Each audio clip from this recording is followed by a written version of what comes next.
श्री शिवाय नमस्तुभ्यम। हर हर महादेव। खगड़िया बिहार में गुरुजी पंडित प्रदीप मिश्रा जी के द्वारा बांची जा रही श्री नंदेश्वर शिव महापुराण कथा चौथे दिन की पूरी हो चुकी है।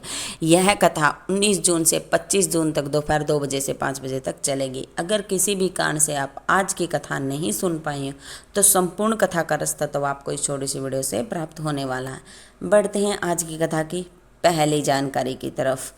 आज की कथा में गुरुजी ने पहले जानकारी दी। शिव महापुराण की कथा कहती है कि जो एक सच्चा गुरु होता है, सतगुरु होता है, वह हमारे जीवन को सरल और आसान बना देता है।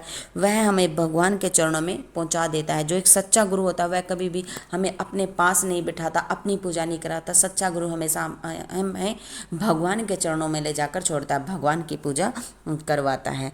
आज की कथा की दूसरी जानकारी। प्रेमलता पत्थर लेकर आई। गुरुजी, एक लोटा जल का क्या महत्व बताऊं? मैं गरीब परिवार की बहू हूँ, मेरे 3 बच्चे हैं, मैं किराए के मकान में रहती हूँ। मेरे पास में एक शिव मंदिर है। मेरी बेटी और मैं वहाँ शिव मंदिर में जाते। फिर मेरी मौसी ने कहा कि आस्था चैनल पर शिव महापुराण की कथा आती है, उसे सुनो। गुरुजी, हमने कथा सुनी, एक लोटा जल चढ़ाया और पशुपत व्रत किया। गुरुजी, मेरा बेटा कई साल से नौकरी के लिए अप्लाई कर रहा था, लेकिन नौकरी नहीं लग पा रही थी। मेरे बेटे ने 2021 में कहा, माँ मैं हार गया हूँ, मैं बस आखिरी बार यह एग्जाम दे रहा हूँ। गुरुजी, शिव की कथा से मेरे बेटे ने शिव की कथा सुनी और एक लोटा जल चढ़ाया और शिव का पर विश्वास करते हुए एग्जाम दिया। और गुरुजी, बाबा की कृपा से मेरे बेटे का जो एग्जाम है वो पास हो गया। आज मेरा बेटा नेवी में नौकरी कर रहा है। बाबा की कृपा से आज मेरी बेटी भी नौकरी करी है। मैं बाबा को नमन करने आई हूँ, प्रणाम करने आई हूँ। आज की कथा की तीसरी जानकारी। गीता देवी पति महेश सिंह पत्थर लेकर आई। गुरुजी, मैं टीवी पर कथा सुनती हूँ। मेरी भाभी ने कहा कि पशुपति व्रत करो। गुरुजी, हमने पशुपति व्रत किया, लेकिन पहली बार पशुपति व्रत किया लेकिन मुझे फल नहीं मिला। फिर मैंने दूसरी बार फिर से पशुपति व्रत किया, लेकिन फिर भी मुझे फल नहीं मिला। फिर मैंने तीसरी बार व्रत किया और बाबा से कहा, बाबा मेरी भी पुकार सुनो। सभी कहते हैं कि आप पशुपति व्रत किसी का भी निष्फल नहीं रहता, सबको फल प्राप्त होता है, मुझे क्यों नहीं हो रहा? गुरुजी, जब मैंने तीसरी बार पर व्रत किया तो मैंने ये व्रत मेरे 2 बेटे हैं जिन्होंने पढ़ाई तो की थी लेकिन परीक्षा पास नहीं कर पा रहे थे, उनके लिए किया था। और बाबा की कृपा से मेरे बेटों ने परीक्षा पास की और परीक्षा पास की और खूब मेहनत की और बाबा की कृपा से आज मेरे दोनों बेटों सरकारी नौकरी लग गई है। आज की कथा की चौथी जानकारी। सुषमा राज जमुई बिहार से पत्र लेकर आए। गुरुजी, एक लोटे जल का क्या महत्व बताऊं? मेरी बेटी 4 साल से प्रिया, मेरी बेटी जो कॉम्पिटिटिव एग्जाम दे रही थी लेकिन वह पास नहीं हो रही थी। मेरी बेटी हार चुकी थी। मैंने कहा, बेटी शिव मंदिर में जा और शिव पर एक लोटा जल चढ़ा। मेरी बेटी ने पशुपति व्रत भी किया और एग्जाम दिया और इस बार मेरी बेटी ने कहा, माँ बाबा मेरे साथ है, अब की बार सब अच्छा होगा। मेरी बेटी ने बेलपत्र पर शहद वाला उपाय किया और परीक्षा देने के लिए चली गई। बाबा की कृपा से मेरी बेटी मेरिट लिस्ट में आई और आज वह सरकारी नौकरी कर रही है। मैं बाबा को नमन करने आई हूँ, प्रणाम करने आई हूँ।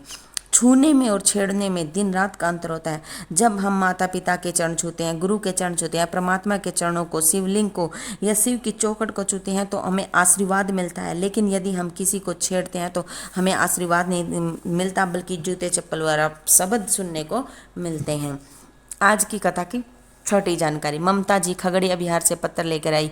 गुरुजी, 3 साल से मैं बीमार चल रही थी। डॉक्टरों को दिखाया तो बीपी, थायराइड और गठिया की बीमारी हो गई थी। गुरुजी, 3 साल तक दवाइयाँ खाई, डॉक्टर बदलती रही लेकिन मुझे कोई लाभ नहीं हुआ। फिर एक दिन किसी को शिव मंदिर में जाते हुए देखा। उसने कहा, एक लोटा जल और बेल पत्थर चढ़ाकर उस बेल पत्थर और जल का आचमन कर शिव पर चढ़े हुए कहा। गुरुजी, मैंने ऐसा ही किया।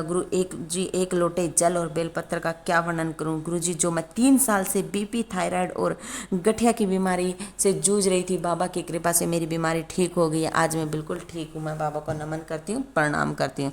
7वीं जानकारी। गुरुजी ने बताया कि 1 जुलाई से 3 जुलाई तक दोपहर 1 बजे से 3 बजे तक जो शिव गुरु दीक्षा महोत्सव कथा आएगी, उसे जरूर सुने। भले ही आप आधे घंटे के लिए 10 या 5 मिनट के लिए सुने, लेकिन उस कथा को जरूर सुने, जो 1 जुलाई, 2 जुलाई और 3 जुलाई को दोपहर 1 बजे से 3 बजे तक आएगी। आज की कथा की 8वीं जानकारी। पानी में डूबोगे तो मर जाओगे, अहंकार में डूबोगे तो मर जाओगे, वासना में डूबोगे तो मर जाओगे, लेकिन यदि तुम शिव महापुराण में शिव की भक्ति में डूबोगे तो मरोगे नहीं बल्कि तर जाओगे। आज की कथा की 9वीं जानकारी। अजय केसरी पत्थर लेकर आए। गुरुजी 25 वर्ष से मैं साइनस की बीमारी से जूझ रहा था। सर्दियों में मैं 10-10 रुमाल गीले हो जाते थे। मैं ना चावल खा सकता था, ना दही खा सकता था। मैं सुबह उठकर बाहर भी नहीं निकल सकता था, ना ही ठंडे पानी से नहा सकता था। गुरुजी मैं 22 दिसंबर 2022 को मैंने पहली बार कथा सुनी और एक लोटा जल उठाकर हिम्मत करके शिव मंदिर में चढ़ाना, नहाकर शिव मंदिर में चढ़ाना शुरू किया और वही जल चढ़ा हुआ उसका आचमन करना शुरू किया। बाबा की कृपा से मेरी जो 25 साल की बीमारी थी वह ठीक हो गई है। अब मैं सुबह भी उठ सकता हूँ और उसमें ठंडे पानी से भी नहा सकता हूँ। अब मैं बिल्कुल ठीक हो गया हूँ। मैं बाबा को दंडवत करता हूँ, प्रणाम करता हूँ। आज की कथा की 10वीं जानकारी।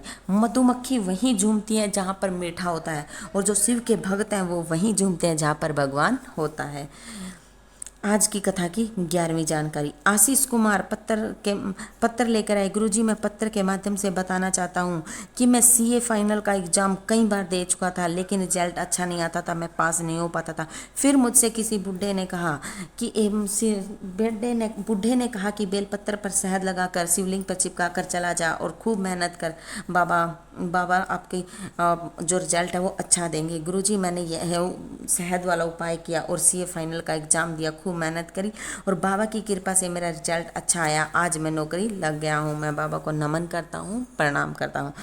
आज की कथा की 12वीं जानकारी। प्रत्येक मानव के शरीर में एक शिवलिंग होता है। जो गर्दन, पीछे हमारी गर्दन होती है और जो रीढ़ की हड्डी होती है उसके बीच में एक शिवलिंग के आकार की आकृति होती है, जिसका भले ही सारे शरीर का ऑपरेशन हो सकता हो, लेकिन वह जो शिवलिंग के आकार की जो आकृति है उसका ऑपरेशन नहीं किया जा सकता है। आज की कथा की 13वीं जानकारी। अभिषेक शर्मा पत्थर लेकर आए। बाबा मैं सिंहेश्वर नाथ की नगरी से आया हूँ। मेरी किडनी में दो स्टोन हो गए थे, जो स्टोनों का साइज भी बहुत बड़ा था। लेकिन जब डॉक्टर को दिखाया तो पता चला कि जो आपकी किडनी में स्टोन है उसकी वजह से किडनी खराब हो रही है। मैंने शिव जी पर एक लोटा जल और बेलपत्री चढ़ाकर खाना शुरू किया और बाबा से प्रार्थना की कि बाबा स्टोन हो गए हैं, किडनी खराब हो रही है, ऐसा न हो बाबा कि मुझे डायलिसिस की नौबत आ जाए। गुरुजी मैंने 2023 के जो रुद्राक्ष महोत्सव में भी जाने का सोचा, लेकिन दर्द के कारण मैं नहीं जा पाया। मैंने बाबा से प्रार्थना की, बाबा अगर मेरी पथरी निकल गई तो मैं रुद्राक्ष लेने श्योर अवश्य जाऊंगा। गुरुजी मैंने यह उपाय 8 ही दिन किया था और बाबा की कृपा से मेरी दोनों पथरियां निकल गई। अब मेरी किडनी बिल्कुल सुरक्षित है। आज की कथा की 14वीं जानकारी। गुरुजी ने कहा यदि आप किसी बीमार से मिलने के जाओ, कोई रिश्तेदारी में या कहीं पर भी आप मिलने के लिए जाएं, तो उसके अच्छे स्वास्थ्य के लिए हमें 5 बार श्री शिवाय नमस्तुभ्यम का जाप अवश्य करना चाहिए, क्योंकि शिव के मंत्र में और शिव के नाम में भी औषधि होती है। आज की कथा की 15वीं जानकारी। बसंत के आने से जैसे मौसम की तासीर बदल जाती है, उसी प्रकार जिस गांव में या शहर में शिव महापुराण की कथा